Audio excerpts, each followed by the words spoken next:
Welcome to Let's Therapy, where we get real and raw about your mental health, faith, and blended family. We're your hosts, counselors Scott and Vanessa Martindale. Now let's therapy. Hey guys, welcome back to Let's Therapy. This is the conclusion of our season and the recap of 2023. Yes. And we are excited to be here with you. We are your hosts, Scott and Vanessa Martindale. And this has been it's been a fun year for, this is our second year, right? No. First year. We launched Let's Therapy at the beginning of this year. Oh gosh. So many podcasts, so much fun. And it's been just a joy. First and foremost, it's always fun to work with my beautiful bride and to do Thank you. ministry and mental health, and maybe you can point out all the things that I need to work on. We leave our podcast and she's like, you need to work on this. But we've hoped that you've enjoyed the topics that we've brought to you this year. It's been a variety of topics. Yeah. Really on whether that's, we've talked about narcissism, we've talked a lot about co-parenting, we've talked about addiction, we've talked about boundaries. We just finished a topic on rebellious teenagers. Yep. So, and really what we love about it is most of our topics come from you and come from you as the audience of like, this is what I'm dealing with, and I'd love for you to speak or pour into that. Yeah. And so that's been, I think when they come from our audience, we find that we take them with a lot of seriousness of saying, how can we approach this and how can we pour into it? Yeah. But it's just been a lot of fun this year. No, it's been great. And, I think when we can intersect our faith, mental health, and the things that we're dealing with in our blended family, because I think we have to understand that not everything that we deal with is necessarily a blended family issue. It could be a mental health issue. Mm-hmm. It could be spiritual issue. It could be something that we're dealing with, sickness or something with our health. And so it's always good to dive into those things and seek the Lord through it and try to understand, what it is that that's going on and what we can do to try and make it better and process through those things.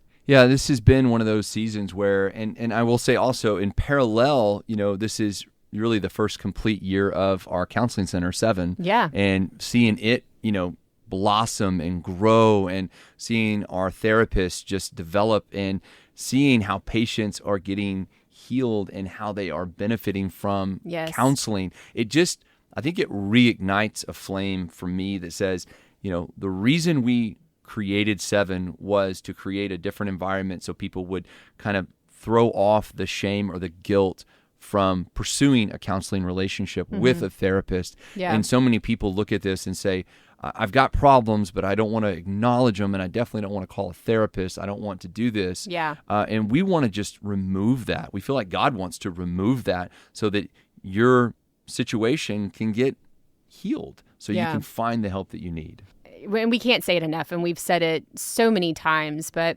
removing that stigma and that shame of counseling and what it is that I think society has placed on it for so many years, for decades. Mm-hmm. You guys, counseling is good and it's wise, and God created each of us beautifully unique and to be able to serve one another with gifts. And some of us, have the gift of being a therapist or a counselor and being able to pour into one another and provide processes and techniques and advice and encouragement that can help us work through the yucky things that we've been dealing with, or the things that we're currently going through, or the things that we're thinking about. And so I love that. Scott and we have done counseling. Like, even the counselors, even the therapists that you meet, most therapists have a therapist. I mean, it is good and well for all of us to have that. And so we just want to, again, encourage you guys, if that's something that you've struggled with or that you've been in fear of, to not to maybe pray about it and go into it with open arms, and just seeing what the Lord can do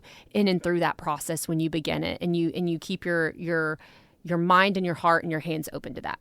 As we go into 2024, we're going to continue Let's Therapy, and we're going to have some really cool things that I would love to do with the podcast this year. I think that, one, we're going to keep expanding our topics. Yeah. I think what's interesting about, even working in ministry and all the things that we do, it kind of runs parallel to our life and kind of what we're experiencing, and we bring in a lot of those stories. So I think through this next year in Let's Therapy, we're going to bring out more stories. We're going to bring out more topics that are more in line with what people are dealing with every day. We're also going to bring on more guests and talk with them, talk with other therapists about mental health issues. I'm excited for the future. I'm excited for your participation in this. So if you're a fan of Let's Therapy and if you're enjoying this, one, we want to hear from you. So you can always email us at info@blendedkingdomfamilies.com, or you can shoot us a DM or through any of our social media chains.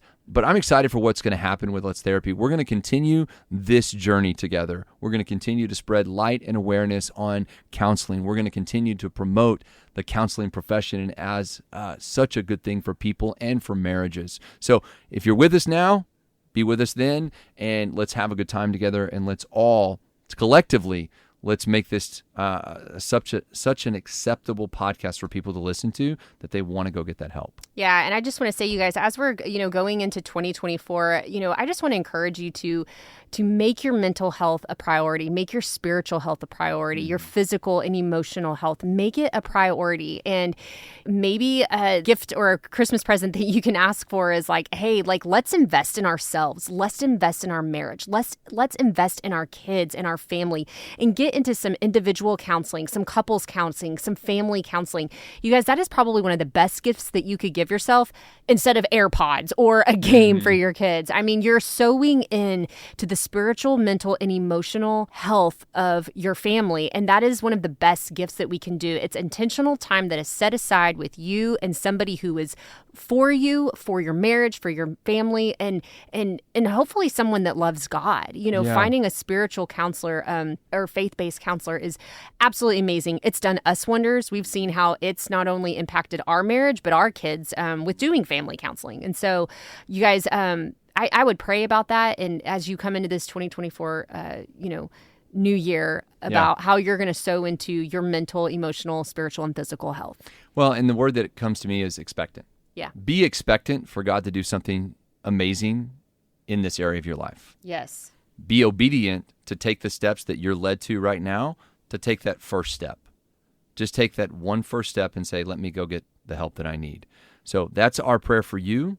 Guys, we again are so thankful for you, our audience, for tuning in with us. Join us this year on this journey. Join in with us. And we cannot wait to see what happens. You guys have a wonderful, wonderful day, and we'll talk to you soon. Be blessed in all that you do.